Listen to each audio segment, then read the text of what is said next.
Well, hello, everybody. It's super good to be with you today. And today I'm excited to talk about this topic of assertiveness and how you can tell how assertive you are in your relationship. So stay tuned.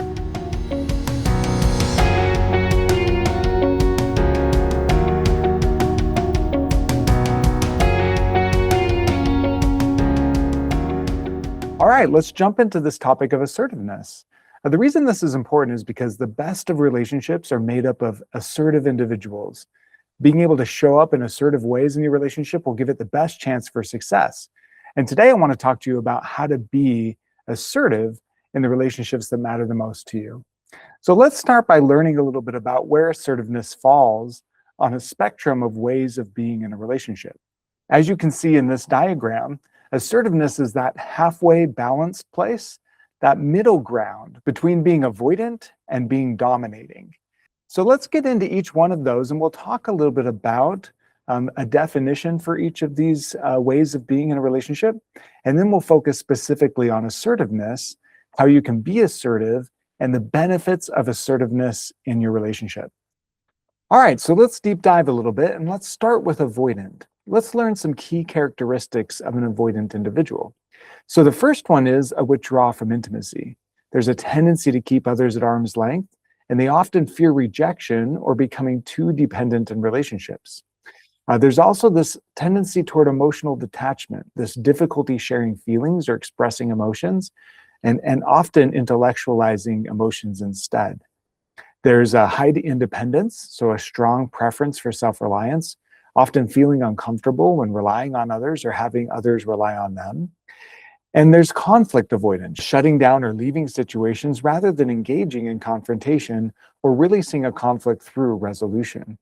And then finally, defensive behavior, reacting to emotional closeness with defensive behaviors. So those are some of the key characteristics of an avoidant individual in relationships. And you can see just by those definitions how this person can have a really difficult time creating meaningful relationships.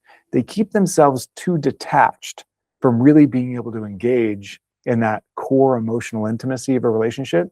And it can make it very difficult to feel really connected to this individual.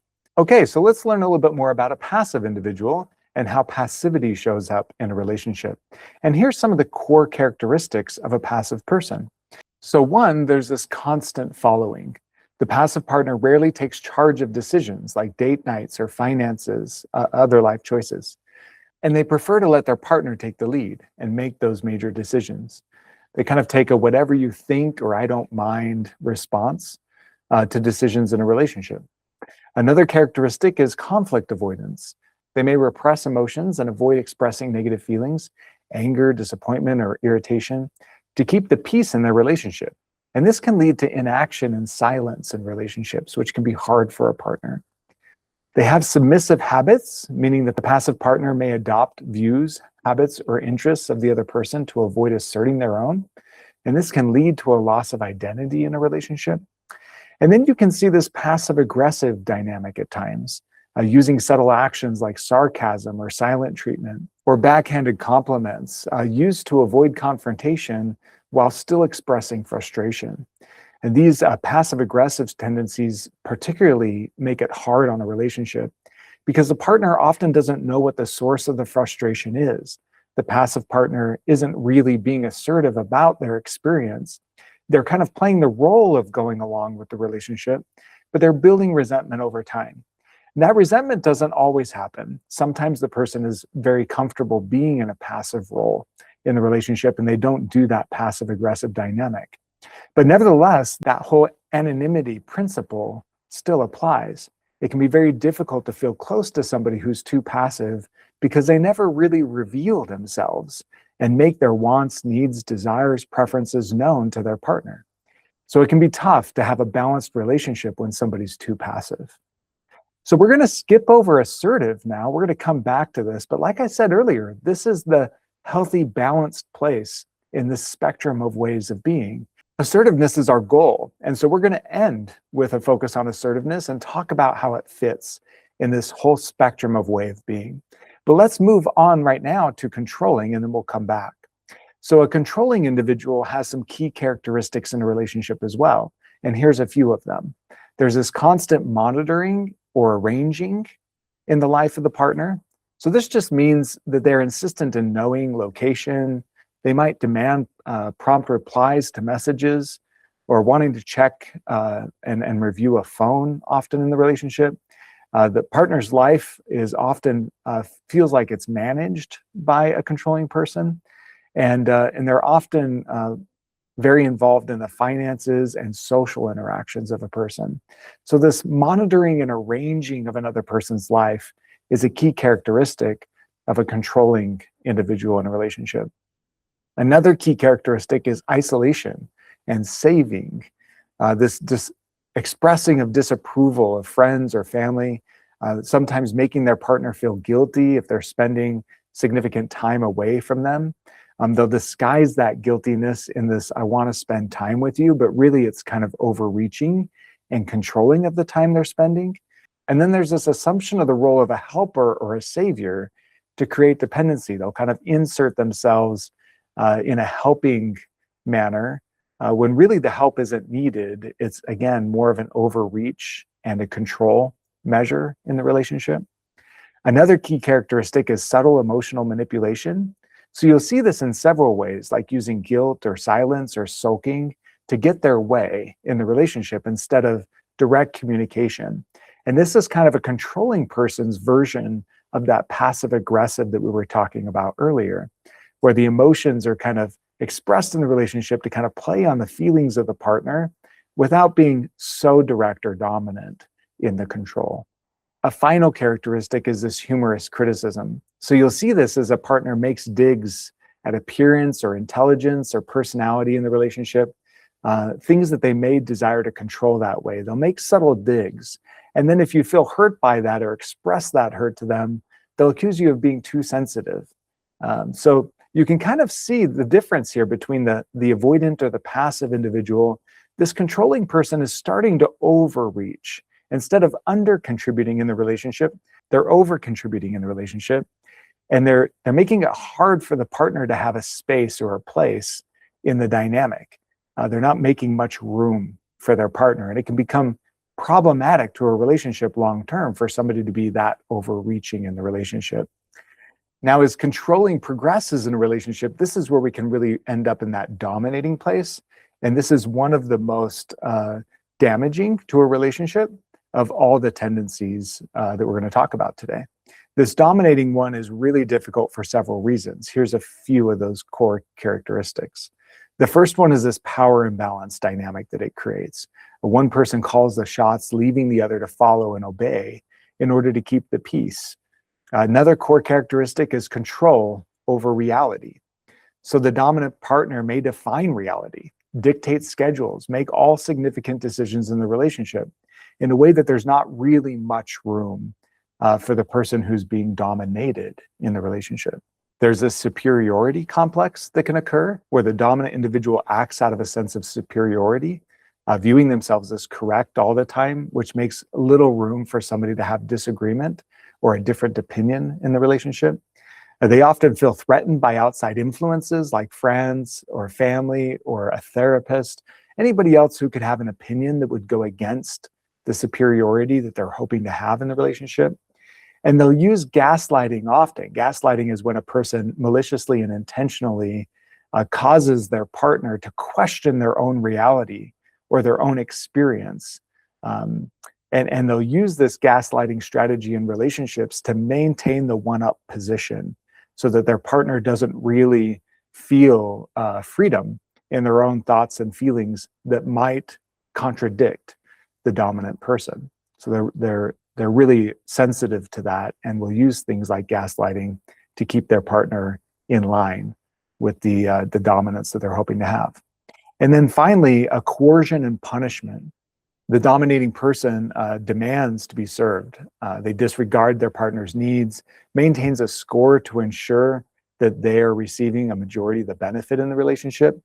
They may also use emotional manipulation, aggression, coercive control, punishment, some really damaging things in the relationship when their partner is getting out of line with them.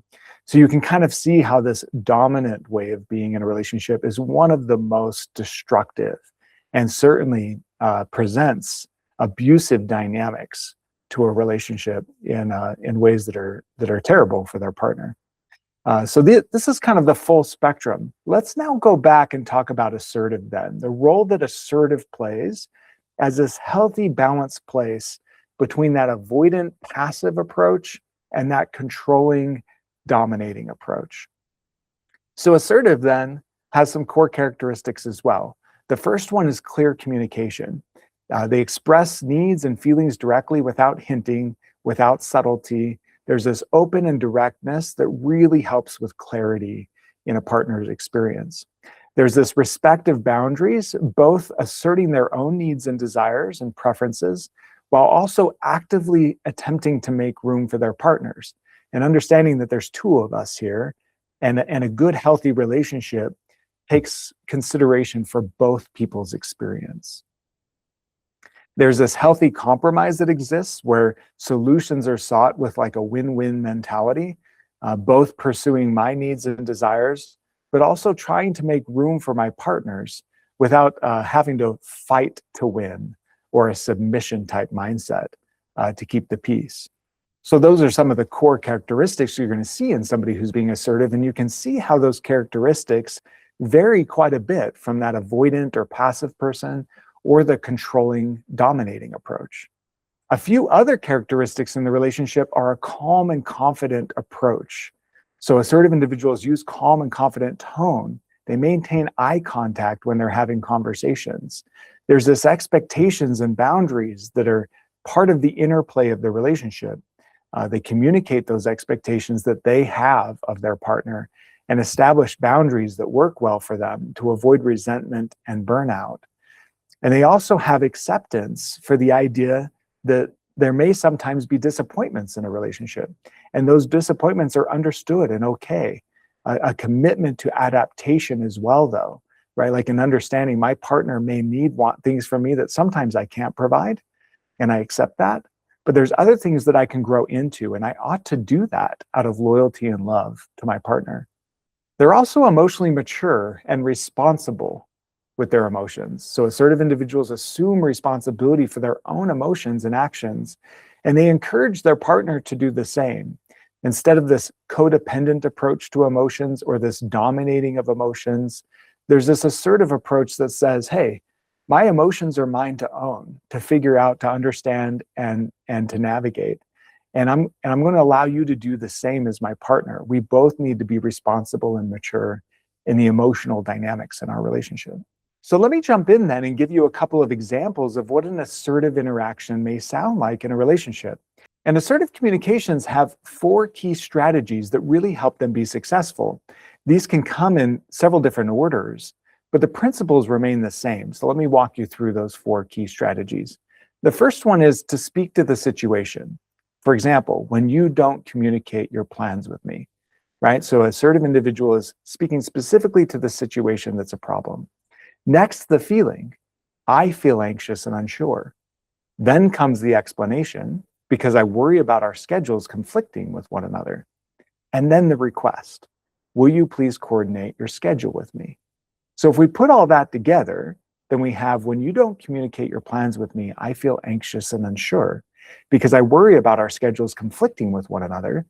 Will you please coordinate your schedule with me? That's a very assertive communication, talking about those 4 key components. We can look at it in a little bit different order, same type of dynamic.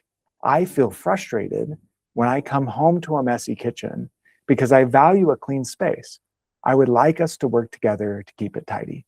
So you can see from both of these examples, we're sticking to those 4 main components, speaking as an individual about my needs, my wants, my desires, my expectations, and also making room for another person's experience. It's not too passive or avoidant, and you can see how the communication isn't controlling or dominating either. It's inviting a conversation toward resolution in a way that's emotionally responsible and sticking to the point, right? Sticking to the direct message. So let's talk about a few benefits of an assertive approach. The first one is reduced conflict and fewer misunderstandings. When we communicate assertively and directly in a relationship, we really eliminate the injuries and the problems that can come with an avoidant or passive approach, or a controlling and dominating approach. And that's really what we're going for in marriage relationships. There's a higher self-esteem and increased feelings of being understood when we communicate in an assertive way. There's a stronger and deeper connection that can be built because we come to a deeper understanding of one another's needs, wants, preferences, desires, and we're stating those openly so that they can be problem solved in a balanced way. There's a reduced resentment that can occur in the relationship because we're not holding things passively or avoidantly, or because we don't feel dominated or controlled, which really just allows the experience that I'm having to be safe and open in the relationship in a way that, again, can be catered to over time, that we can grow together in understanding and emotional intimacy. So tremendous benefits that come from an assertive approach, which is why we're such big advocates for learning to be assertive in relationships. So at this point, I would just invite you to pause for a moment and ask yourself, on a spectrum like this, how do you typically show up in relationships? Are you more on that avoidant or passive side of things? Or do you end up dabbling a little bit in that controlling and or dominating place? A lot of times our primary relationships in our early childhood impact and affect how we show up in our relationships today. So if you find yourself being a little bit passive or a little bit controlling, you might trace that back a little bit and take a look at how the family relationships occurred when you were young and the roles that you ended up playing as a result of those relationships, and maybe how that might be playing out in your relationship today. You can also look into past significant relationships with other partners that you've had, previous relationships that you've been through, and how those may have impacted the way you show up in your relationship today. But my primary invitation to you is to learn this assertive approach, to study how it operates, how it communicates, its key characteristics, and then practice being assertive in your relationship and inviting the same from your partner. If you see them being avoidant or passive, encouraging more of an assertive, open approach. And if you experience them being controlling or dominating, letting them know the impact that that's having on you, setting clear boundaries with them, and inviting them into a healthier, more assertive place with you. Of course, if you find yourself with a dominant individual who's becoming abusive or that uses fear or intimidation in their approach to your relationship, seek help. Find an individual or a safe space that you can find refuge and retreat, establish some boundaries, and if those boundaries can't be kept in the relationship, certainly creating some distance and disconnect in that relationship for safety purposes. I always feel terrible for individuals who find themselves required to be passive because of such a dominant, abusive partner. And we hope that that's not the case for you. But if it is, there are wonderful services out there that can assist, including domestic violence services in your area, if you jump online and research those. So I hope this has been helpful to you as we look at the spectrum of ways of being in a relationship and learn more about assertiveness. And if we can ever help you in identifying and working toward a more assertive approach, we would love to be of assistance to you. So thank you again for joining us today. Good luck with assertiveness, and we look forward to talking with you again soon. Take care.